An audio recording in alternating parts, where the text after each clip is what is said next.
Өткөнкү сабагыбыздын акырында эгер эсиңиздерде боло турган болсо, имам Абу Ханифа рахматуллах алейхини хадисте алсыз деген имам Бухаридин сөзүнөн бир аз сүйлөгөнбүз.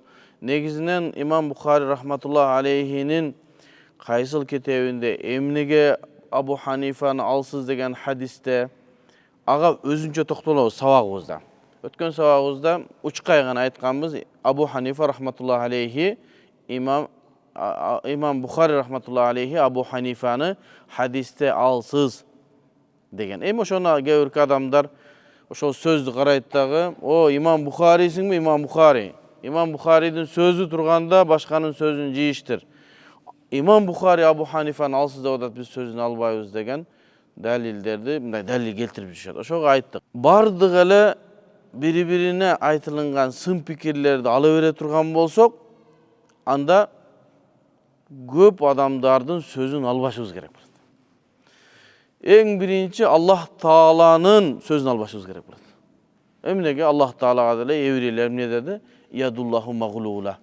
Аллах Тааланын колу сараң, же болбосо Аллах Таала сараң деген сыпатты Аллах Таалага деле берди.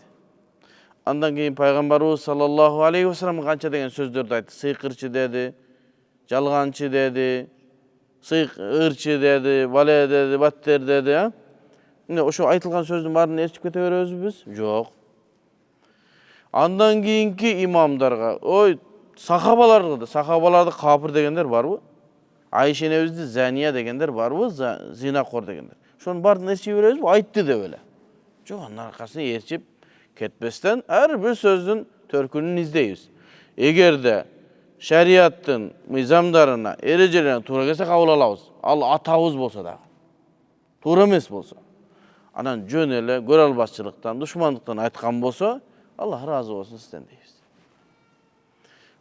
Ошого айттык, эгерде имам Бухари рахматуллах алейхи баш үстүнө, бирок Абу Ханифа жөнүндө пикири жакшы эмес, моюнга алыш керек. Бардык адамдардын пикири бирдей болушу мүмкүн эмес.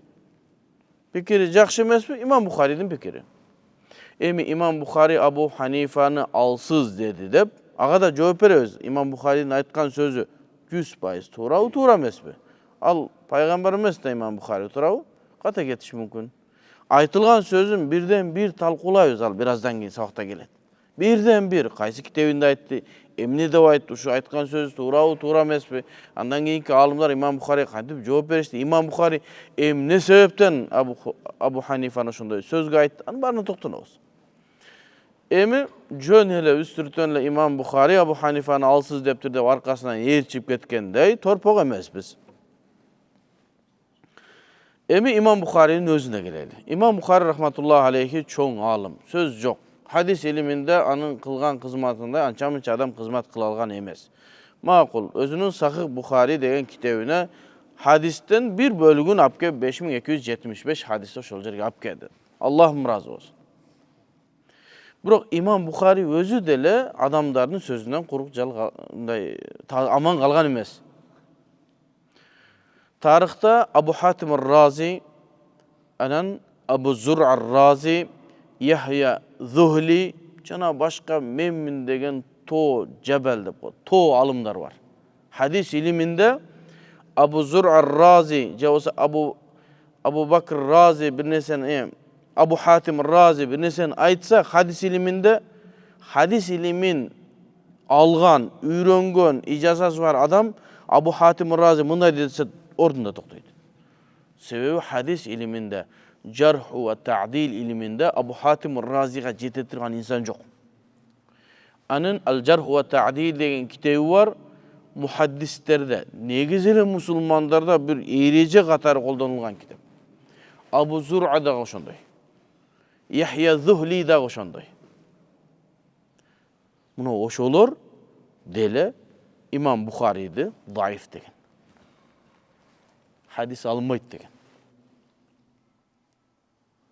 Эми ушулар айтыптыр да имам Бухариди таштап Сахих Бухариди бияка коебузбу? Эгерде имам Бухаридин даиф деп таанысак, Абу Хатим ар-Рази, Абу Зур'a, Яхья Зухли жана башка аалымдардын сөздөрүн алып, имам Бухариди алсыз дей турган болсо, Сахих Бухаридеги бир да хадис сахих болбойт. İmam Bukhari özü alсы bolsa, anın rivayet etкен hadisi bardıq alсы болады. Nisabурдан İmam Bukhari rahmatullah aleyhi қуылып шыққан айтып бергенбіз, ә? Ошол қуылып шыққанда Яхия Зухли айтқан. Мынау бидатчы деген. Muhammed bin İsmail Bukhari. Анын аркасынан ээрчибе келе деген. Кимде ким шундай сабак кылып отуруп, Нисабурда Яхия Зухличелик чоң алым жок болчу. İmam Ahmed bin Hanbal экөө дос. Пикирлеш. Шундай сабагында отуруп айтты. Ким İmam Bukhari'дин аркасынан ээрчип, ошонун сөзүн сөздөй тургандар менин мажлисимден чыгып кетсиндер. Менин мажлисимде отурушу адал эмес дегенде İmam Muslim жай намазын желкесине салып мажлистен чыгып кеткен. İmam Bukhari'di алсыз деген хадис алынбайт деген. İmam Bukhari'di Bukhara'dan куулушунун бирден бир себеби дагы ошол Яхия Зухли. Амир Бухара кат жазган. Экөөнүн алдагы Зухли. Амир Бухарада. Экөөнүн достугу болгон. Кат жазып, сага бир бидатчы кетти. Жолотпону деп кат жазган. Ошондон таасирленип анан İmam Bukhari'ди Бухарадан чыгарган. Ошонун сөзүн алып İmam Bukhari'ди алсыз дейликпи? Abu Bakr, Abu Hatim Razidin, Abu Zur'a Razidin sözünü alıp alар мындай бир себептен улам ошентип койду, сөздөрүн алымдар кабыл албайбыз деди. Демек,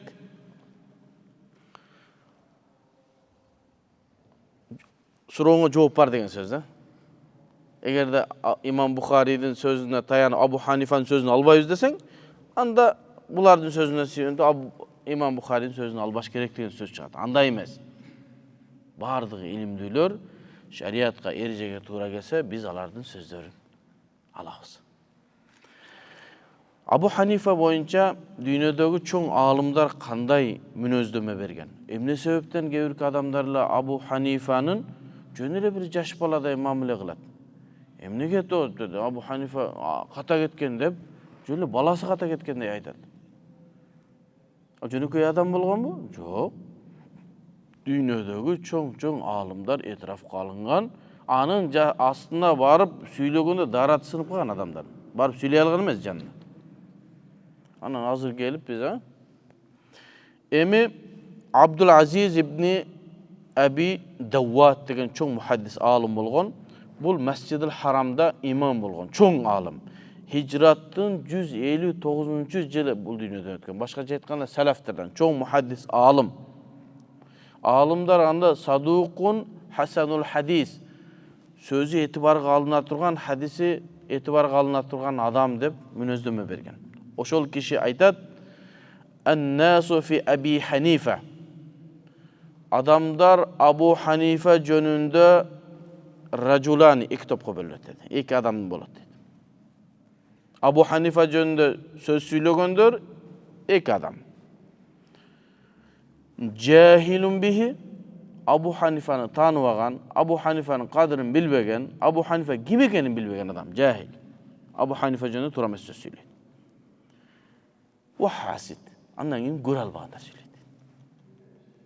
159-жылдагы алым. 159-жылы hicratта бул дүйнөдөн өткөн алым. Salaf, muhaddis, Mescid-i Haram'dın imamı. Demek Abu Hanife jönökөй adam mesken. Ama Abu Hanife onca bir nese söylese bilip koyarlar. Cahil bihi, cahilun bihi, olsa hasid. Anı göre albagan düşmanlar. Ali bin Asim degen daha bir çoğun muhaddis alım var. İmam Zahabi. Çoğun alım özünün Tarihul İslam degen kitabının 9. tomunun 312. betinde şunday dedi.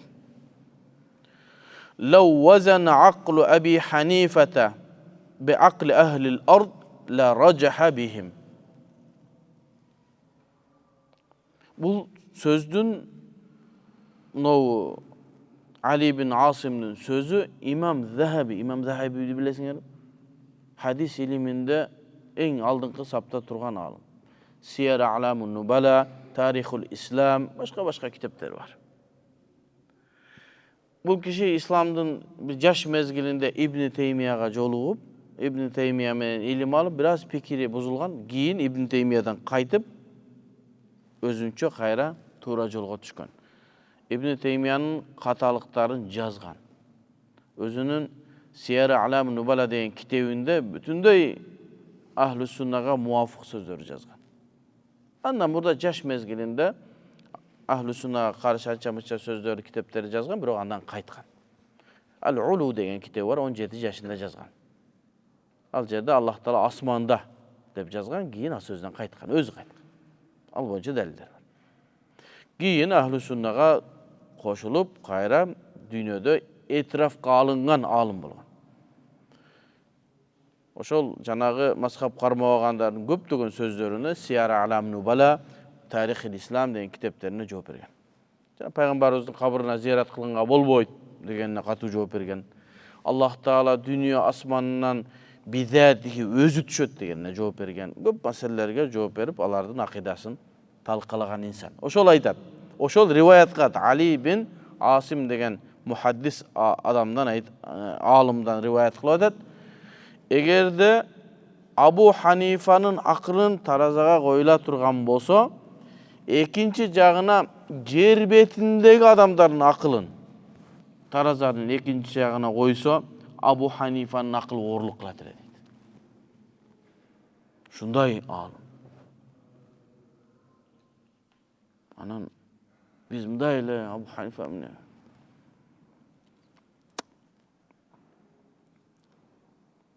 Sa'id ibn Abi Uruba degende çoğun muhaddis alım aytat.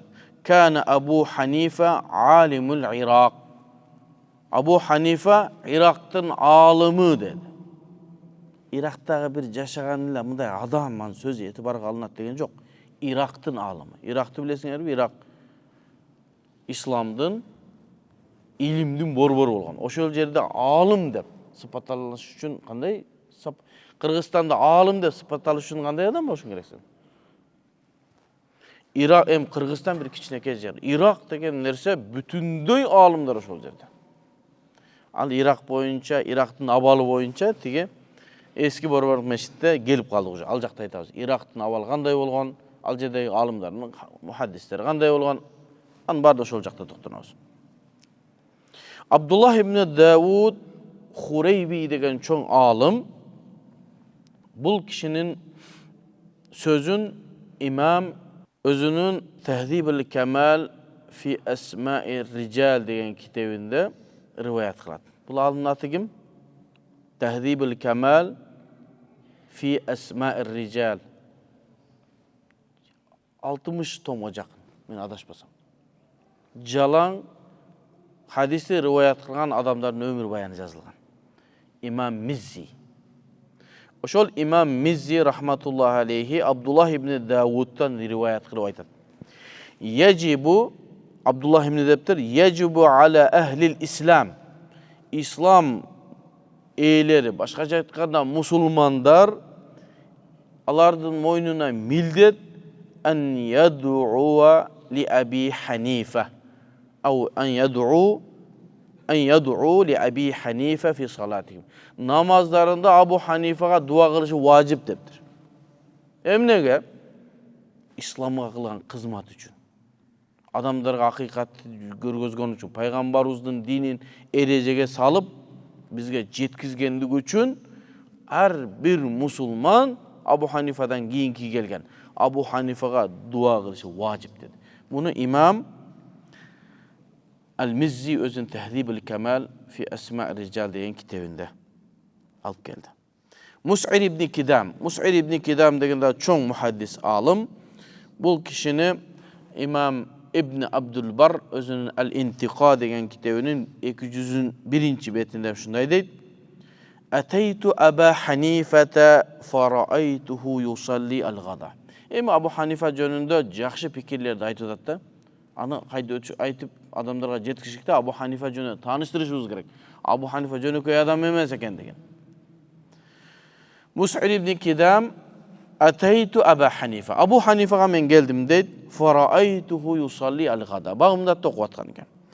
Thumma yeclisu lin-nas lil-ilm. Bagımdatта оқығаннан кейін даро илимге отырып адамдарға илим беретелер. Иля ан юсаллия зухр. Пешинге чейин сабак берет экен адамдарга. Сумма яджлису илал аср. Пешинде окуп бүтүп, асырга чейин кайра элдерге сабак берет экен. Адамдар келет, суроолорун жооп берет, маселе талашышат. Фа иза салла жаласа илал магриб. Асырды окуп туруп, кайра шамга чейин дагы элдерге сабак бергенге отурат экен. Фа иза саллал магриб жаласа илал аша. Андан кийин куптанга чейин отурат экен адамдар менен. Фа култу фи нафси. Мен өзүм айттым дейт Мус'аб ибн Кидам. Бу киши качан тамак жейт, качан ибадат кылат? Хада ар-раджул фи хада аш-шугл. Ушундай иштери менен мата ятафаррагу лил ибадати. Ибадатка, тамак жегенге кантип неме кылат? Токто дедим дейт. Мен бүгүн мунун аркасынан карайын. Аркасынан акмалап карап, эмне кылат экен деп аркасын дейт. Ошенди куптанып сабак бүткөндөн кийин фаламма хараджан нас, адамдар сабактан бүткөндөн кийин карап турсам, кайра намазга турду дейт. Иля ан тала ал-фajr. Багымдатты жай намаз окупту кайра. Анан карап турдум дейт. Багымдатка жакын калганда дахала манзили. Өзүнүн үйү ошо мечиттин жанында экен, анан мешитине кирип кетти дейт. Карап турдум дейт. Кирип кеткенде башка кийим менен кирип кетти де, чыкканда башка кийим менен чыкты дейт. Себеби Абу Ханифе кийимге өтө көңүл бурган инсан болгон. Атырга, кийимге эң кымбат кийимди кийинген. Ва дахала манзили ва лабиса thiyaba. Башка кийим кийип, ва хаража илал масjid салатыл фajr. Эртемен кайра фажрга чыкты. Бул адамдар ибадат менен, илим менен тамактанып эс алган адамдар. Biz 2 күн катарынан сабак бергенде чарчап докторго жатып калып атабыз. Жана Абу Ханифа боюнча пикир айтып аткандар вообще китеп окуй албайт алар. Анан Абу Ханифа жөнүндө бир нерсе. Азыр жаңыдан басып Таhdhibul Kamal fi Asma Rijal азыр жаңычы 35 том болуп чыгыптыр. Илгери чоңураак болчу эле. Азыр жаңы басылып Шуайб Арнаут деген чоң алымдын басмасы менен жаңы болуп чыкты. Tahdhibul Kamal fi Asma Rijal. Ушу китеп боюнча бир аңгеме бар, шуну айтып берейин силерге. Себеби уйкуңар келип кетпесин, а? Кайра эле. Меккеде окуп жүргөн мезгилибизде Чуак ажы анда окууну бүтүп келе берген. Ошол жерде мен эң көп хадис илиминен көп илим алган Мухаммад Саид Бухари деген устазым бар. Күнүгө Абдуал деген шейх бар, мен досум Меккеде окуйт. Экөөбүз дагы башка балдар бар, кыргыз балдар болуп шейхке сабакка барабыз. Анан сабак хадис илиминен сабак окуп туруп, Аллах таалам азыр шифа берсин, Аллахым азыр ооруп атат, токши. Төшөккө жатып калды деп угуп атам. Өткөндө барганыбызда зыярат кылалык десек, ошол адамдарды кабыл албай атат деди да. Аллахым шифа берген болсун. Жаш эле киши бургону 2 жолу инсульт алып ооруп калды. Кыргызстанга келген түгү өзгөндүк болот. Бирок ошол жакта илим алып, ошол Маккада илими этрафка алынган алым, хадис илиминде. Ошол кишинин сабагына барып отуруп, анан кийин сабактардын арасынан анан кийин менде бир суроо келди, устазымдан сурадым. Устаз, эгерде бир адам пайгамбарыбыз саллаллаху алейхи ва салламга жалган айткан болсо, анын хадиси кабыл алынбайт. Болду. Бир адам хадис риваят кылса, анын хадиси алынбайт. Аны кеззап дейт, жалгандан хадис койсо. Эгерде ошол тооба кылган болсо, тооба кылгандан кийин кайра хадис риваят кылса, хадиси алынабы, алынбайбы дейт. Десем, ойлонуп туруп айтты. Мен деди, шунча жылдан бери, 18-17 жашыман бери хадис илимин окуйм, азыр 60-70ке чыгып калдым. Мен эстей албайм деди. Шундай роуй бар экендигинде. Каяктан таптың аны деди.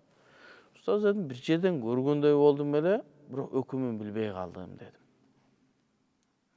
Аллаху алам андай роуй жок деди. Бир адам пайгамбар саллаллаху алейхи ва саллам жалган айткан, хадис риваят кылган, андан кийин ошол сөзүнөн тооба кылгандан кийин сөз кабыл алынат да, туурабы? Ширк кылсаң деле тооба кылсаң тообаң кабыл алынат да. Анан мен пайгамбарыбызга жалган айтканда тооба кылды. Тооба кылгандан кийин дагы хадис риваят кылса, мухаддистер ошонун хадисин алганбы, алган эмеспи, алабы, албайбы? Десем, ойлонуп калды, жок деди. Билбейм деди. Мен көргөм деди. Ушул жерден көргөм, эстей албай атам десем. Эгерде ошондойдон бир рови, бир хадисти риваят кылган адамды таап келсең, мен сени шейх деп айтам деди. Ай, машалла дедим. Куда берди. Шанс. Изилдейм, китеп кайсыл жерден окуганымды таппайм. Отуруу келген мен Абдулазиз дейдилер, Олжобай дебейт эле. Себеби Олжобай, Гөлжобай, Төлжобай деп тили келбейт да арабтардын, чарадан Абдулазиз деп койгонбуз. Чубак ажы жаман көчө, жана өзүңүн атыңды айта бересиң, мен чубак болуп эле жүрөм го депчи. Тили келбейт адамдар. Анан Абдулазиз деп ошо Маккада устаздардын баары Абдулазиз деп тааныйт. Ошон үчүн ижаза алганымда Олжобай Абдулазиз деп эки атты кошо жазгам. Себеби Абдулазиз деп жазып койсом, бияктагылар сенин ижазаң эмес деп талашып жүрбөсүн депчи. Ижазама жазылганда, жанагы китептерди окугандан кийин алган ижазаларыма Олжобай Абдулазиз Кыргызый деп жазылган. Азыр ишенич жок да заманда. Анан Абдулазиз дедим, "Не болдуң?" деди. Барбы? Жок деп. Күлөт. Сабак деп. Дагы эстегенде сурап коет, "Не болду? Таптыңбы?" Жок, устаз. Күлүп коет. Каякта табасың? Жок болду. Мен айтам, бар эле дейм, шейх дейм. Ошентип 5 айбы, 4 айбы, 6 айбы азыр так эсимде жок. Ушундай убакыт өткөндө таптым. 6 ровийди таптым. Пайгамбарыбызга жалган айткан, кийин тооба кылган. Аны Жарх ва Та'дил деген илимде өзүнүн китептери бар. Таhdhibul Kamal fi Asma' Rijal азбы айтып аткан, Tahdhibut Tahdhib, Taqribut Tahdhib, Mizanul I'tidal, Lisanul Mizan, Usudul Ghaba. Көп китептер бар ушул илми рижал боюнча жазылган китептер. Ошол жерлерден аттарын таап, сызып көтөрүп алып келдим кийинки сабакка. Анан устаз өтө зерек киши болчумун, тип карап, "Не китептер бу?" деди. Сабак баштаганда. Сабактан кийин. Анан сабак бүттү. "Не китептер?" деди. Устаз дедим, "Жанагын таап келдим" дедим. "Кайсынын?" деди. Баягы айтып, таптыңбы?" деди. "Таптым, алып кел." Бирден отуруп ар бир китептерден. Себеби эмне себептен мен жөн эле таптым деп эле адамдын атын айтып койгон жокмун. Себеби илимий чөйрөдө бир нерсени далилдейм десең, китебиң менен далилде да. Жөн эле оозуңдун абасы менен эмес. Шейх Кадыр мен паланча деген аттым десем ишенбейт да. Ошон үчүн китептерди алып кеп, этибарга алынган китептер, жөнөкөй этибарга алынбаган китептер да толтурат. Этибарга алынган жанагы аты аталган китептерден аттарын сызып алып кел. Мен миллион деген хадисти риваят кылган адамдар бар да, аны шейх эстен чыгып калышы мүмкүн, көрбөй калышы мүмкүн. Бардыгын жатка билбейт да. Көргөздүм, мынака мынау экен. Аны өмүр баянын окуп келип, пайгамбарыбызга жалбаз айткан, "Ва таба", андан кийин тооба кылды. 6 кишини окуп берди. Окуп чыкты, китептер ордунда. Эки жакты карайт. "Ай, машалла" деди. "Ахсант" деди. "Азамат" деди. "Маза." Дегенден кийин, "Мен шейх" деди. "Неге?" дейт. "Сен өзүң айтпадыңбы? Таап келсең шейх дейм. Мына күбөлөр" деди. Күбөлөр. Шейх дебеди. Анан айтты, "Машалла, жакшы" деди. "Каалаган нерсеңди сура, мен сону алып берем" деди. Каалаган нерсеңди сура.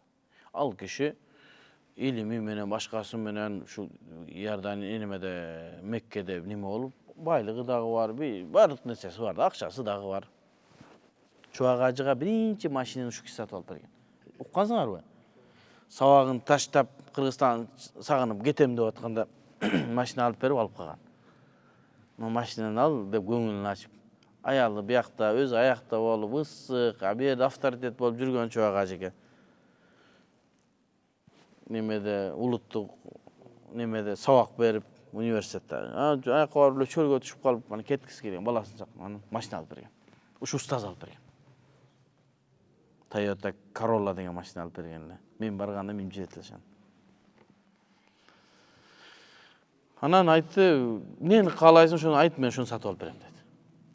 Анан мен айттым, "Мен ойлонуп көрөйүн" дедим. Майли. Үйгө барып ойлонуп, аны ойлонуп. Эгерде ошол мезгилде машина алып берсем, машина алып берет болчу. Телефон десем телефон, компьютер десем компьютер. Ал kişinin kolundan gelет başı. Anan gelgenden ustaz men tandadım dedim. Ne alıştı. Ha, ne dedim. Mağa şu Tehdibül Kemal fi Esma' Rical kitapты satıp alıp berdi. 35 lira çoğ. Al mezgilde şu $500, $400'ın tegereğinde uçuş. Aytты, bildim dedi. Şunday nese suraşın koy. Başka nese surap aytadın bildim de. Kara dedi men nememde. Skator үйün çekesin. Şul jerde bir nuska var bolsa gerek dedi. Tıp karadım. Yok. Yok eкен dedim ustaz dedi. Yok eкен desem anda dedi kitapxanalarga barıp tap. Bağasını aytıp gel. Kança basın men akçaсын berem dedi. Anan kitapxanalarga barsam baası eкен anан чек жаздырып апарып сам акча берди. Анан кийин şu kitap сатып şu Tehdibül Kemal fi Esma' Rical degan şu kitap. Бул kitap эң баалуу kitap. Ilmi Rical hadisi rivayet kılgan adamların ömür bayanını bilem degen adam, hadis menen alekteningem degen adamdın uyunda bu kitap bolbosa, hadisten süйлөгөнгө акысы жок. Ошондой. Өкмөң арачылды? Abu Ayyub Sikhtiyani degen dagы bir çoğ alım bolgon Abu Hanifa jönündө emne depti. Bul kişi hicratın 131-inde bul dünya ötken. Abu Hanifa'dan ertirek ötken. Zamandaş, alım, çoğ. Hadis iliminde çoğ alım. Qala li Hammad bin Zeyd. Özü bul Basralık bolat. Basrada jürgön, Kufa menen Basra jakınla. Özünün şakirtlerinden dostlarından bir Hammad ibn Zeyd aytıptır. Balagani, mağa şunday kaval geldi. Enne faqih ahli Kufa. Kufa elinin faqihi mujtahidi Aba Hanife yuridul hac. Acılığa ketip atıptır dedi. Eğer jolukkan bolsoň, menden salam aytıp koymuş o dedi.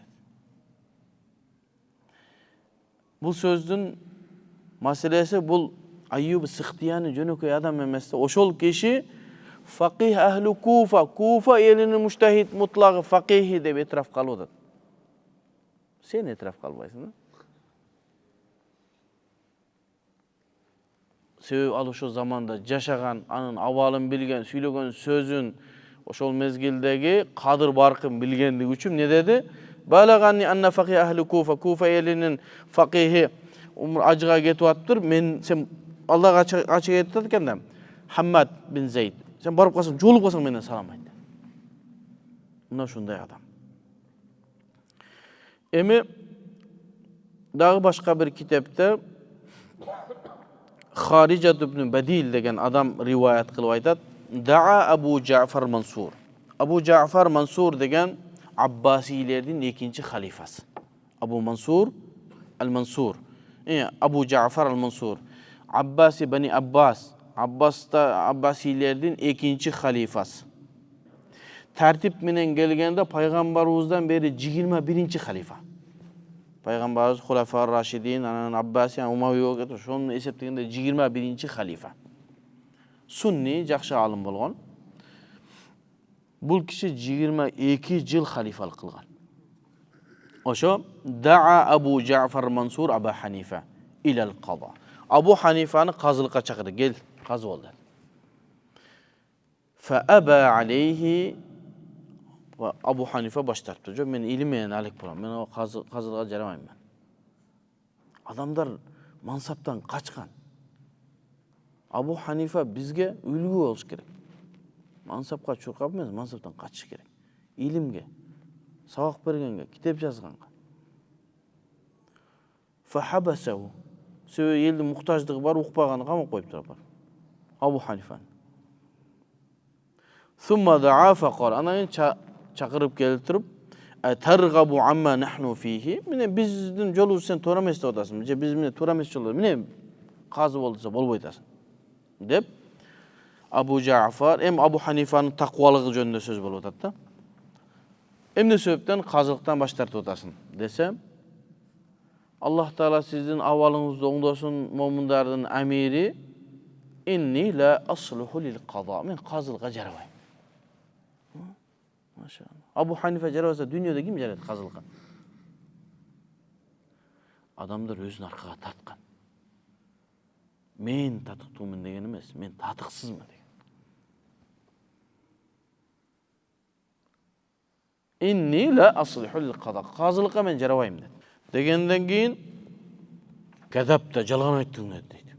Кантип сен qazılıkka, sen qazılıkka jarabasan kim? Kadap dedi. Thumma arada aleyhi thani. Anan qayra aytdı. Bol qazı olasın dedi. Faqala Abu Hanife. Abu Hanife rahmetullah ne deptir? Qad hakama aleyye amirul mu'minine enni la aslihu lil qada. Azır ele mağa mu'minlardın amiri, halifası Abu Ja'far Mansur mağa azır ele hüküm çıkardı. Men qazılıkka tatıksızım dedi. Qanday sağa hüküm çıkardım tatıksız depse. Sen жалганчы деп edin mi deydi. Akıllı da. Faqala Abu Hanife. Hazır mağa amirul mu'minin hüküm çıkardı. La asluhu lil qada. Qazaga jarabайм dedi. Li'annahu nasabani ilal kezib. Meni жалганчылыкта ayıptadı dedi. Eger de men çinçil bolgon, çındap amirul mu'minin aytkanday bolup жалганчы bola turgan bolsa, жалганчылар qazılıkka jarabайт dedi. Eger de men çinçil bolsam, жалганчы bolsam dedim mi? Eger de men жалганчы bolsam, anda жалганчылар qazılıkka jarabайт dedi. Eger men çinçil bolsam, in kunta sadiqan. Janara men sağa aytdım, men jarabайм dedi deydi. Adamlar mansaptan kaçkan.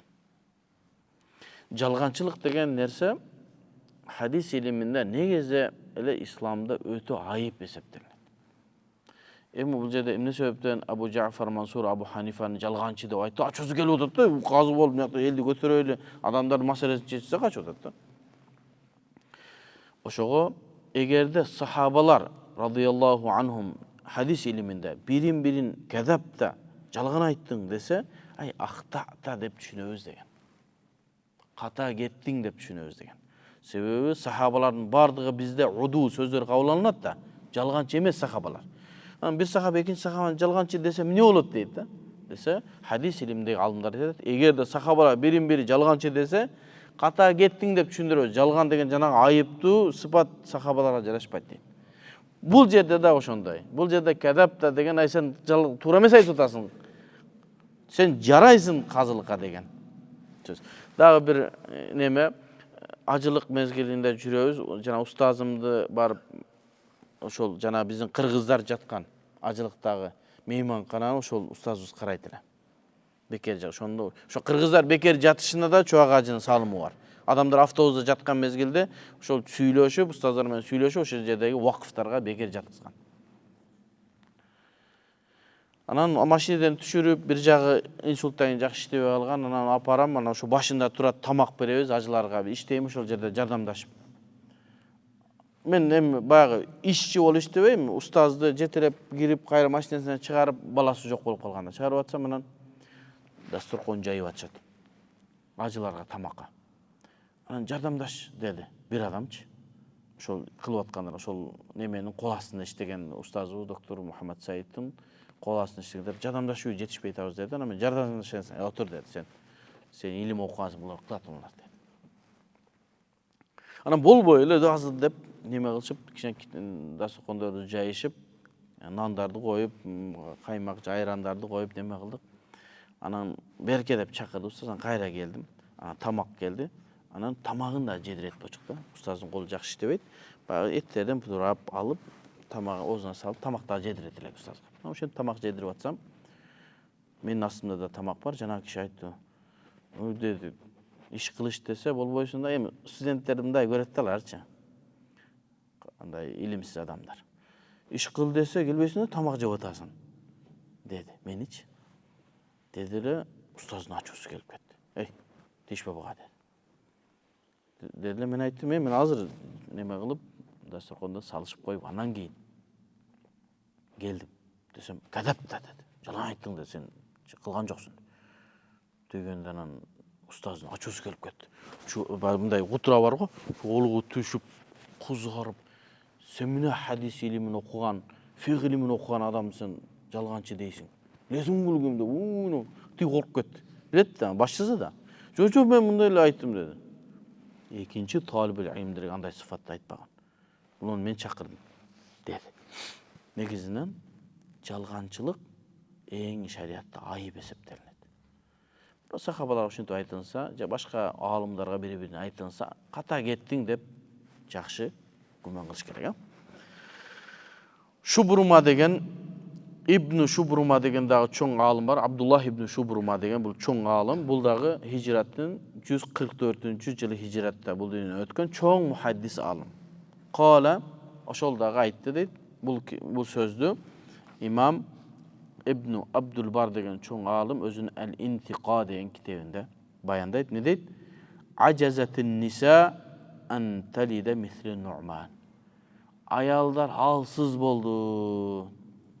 Мүмкүнчүлүгү жок. Нуъман бин Сабит Абу Ханифадай дагы бир баланы төрөгөнгө деді. Жөнөкөй адам эмес да Абу Ханифа. Исламга, иманга ушунчалык көп кызмат кылган. Эми менин чоң ата устазым Абдул Фаттах Абу Гудда рахматуллахи алейхи менин чоң ата устазым болот. Хадис илимине эң көп кызмат кылган сириялык аалым. Ошол киши Ибн Абдул Бардын ушул сөздөрүн айтып атып өзүнүн китебине Раф ва Такмил деген имам Лакнавийдин китебине түшүндүрмө жазып атып ушинтет. Ибн Абдул Бар рахматуллахи алейхи 70 адамдын күбөлүгүн алып келиптир. Интиқа китебинде. Абу Ханифа сөз этибарга алынат, сика, аалым, ага жеткен эч ким жок деген 70 аалымдын сөзүн алып келиптир. Абу Ханифа жөнүндө жакшы сүйлөгөн. Абу Ханифа жөнүндө жаман сүйлөгөн бир 5-6. Алардын дагы жооптору бар. Кээ биркиси кайткан, анын кийинки сабактарыбызда айтабыз. Ошенткенден кийин имам Абдул Фаттах Абу Гудда айтат: "Якфи бизге жетиштүү болот" дейт. Абу Ханифаны ошолордон 5 эле мактаган болсо бизге жетиштүү өзү дейт. 70 не кыласың дейт. Абу Ханифанын аалым экендигин, анын сөзү этибарга алынышы керек деген, анын такыбалыгын, анын тазалыгын, имамдыгын исламдагы 5 эле адамдыкы жетиштүү дейт. Өзү бир адамдыкы эле жетиштүү. Болгону хадис илиминде бирөөнүн сика экендигине 2 адам айтылыш керек дейт. 5 адам жетиштүү дейт. Бирок ошо менен эле бирге Абу Ханифа башар дейт. Ката кетиши мүмкүн. Инсан да. Пайгамбар эмес. Бирок ката кетүүсү Абу Ханифанын важиппи же мүмкүнбү? Ушундай эреже бар. Ката кетүүсү милдеттүүбү же мүмкүндү? Десе алымдар мүмкүн дейт. Милдеттүү эмес ката кетиш. Адам баласы ката кетет, бирок ката кетүүсү милдеттүү эмес. Сөзсүз ката кетиш керек эмес. Ката кетпейди. Үйүңө кетип атасың. Түз эле кете бересиң да. Үйүңө кеткен боюнча ош базарга кетип калбайсың да. Бирок ойлонуп атып кетип калыш мүмкүн. Бирок сөзсүз ош базарга кетесиң деген сөз жок да. Себеби не? Мүмкүн. Деп ошентип айткандан кийин эми ошондой алымдарды айтып келиптир. Ин ши'та ан тазиди ила шахадатихим шахадатул ахарин хум жибалун айдан фи сикат ва дин вал илм. Эми ошол адамдарга дагы 10 адамды кош дейт Шейх Абдул Фаттах Абу Гудда. Алар хадис илиминде, фиқ илиминде тоо дейт, жабал. Сөздөрү этибарга алынат дейт. Фахуз хадату ибн Шубрума. Азыркы Абдуллах ибн Шубруманын сөзүн ал 1 дейт. Яхья бин Саид Каттан 2. Абдуллах ибн Мубарак 3. Зухейр ибн Муавия 4. Ибн Журейч 5. Абдурраззак Санани 6. İmam Şafii 7. Vaki ibn Jarrah Mekke'nin alımı 8. Halid el-Vasiti 9. Sufyan ibn Uyeyne. Buna 10'du koşup alsa da. Abu Hanifa'nın sika ekendiginde, alım ekendigine söz etibarga alıngan o İbn Abdülbar 70 10'du koşup almak. Buna 10 bular hadis iliminde, fiqh iliminde алардын астында бирөө сүйлөй албайт. Ошолор Абу Ханифаны этирап калган аалым деп. Демек сен намаз окушуң керек, тооба кылып. Мына ушулардын бардыгы Абу Ханифаны макташкан, имам деген, акылына, анын тазалыгына, такыбалыгына койчу бардык нерсеге күбөлүк берген. Эми ушундан кийин дагы Abu Hanifa jönünde bir nerse söyley turgan bolsoň, anda senin жүрөгүңдө bir problemi var. Başka nerse. Düşmanlık var. Sen aytpady o Abu Hanifaga ekel adam. Je göre albas, je osan tanıba. Je tanıba atasın, je kimsin? Göre albaydı. Emi kийинки sabaklarda dagı inşallah Abu Hanifa'nın ýaktan da bir nerse okuyayım dedim de jetişmedi maga. Abu Hanifa'nın dagı köptögön nelerin aytılgan sözlerine birden жооп bereriz. Sebebi jön aytıp koyuz dep koyup atasın, kara söz emes. Ar birin İmam Bukhari şunday dedi, apkele oşo kitabinde bundan aga kantip жооп bereriz. İbn Hibban şunday dedi, aga жооп bereriz. İmam Nesai aytdı, aga жооп bereriz. İmam Darqutni aytdı, aga birden жооп bereriz.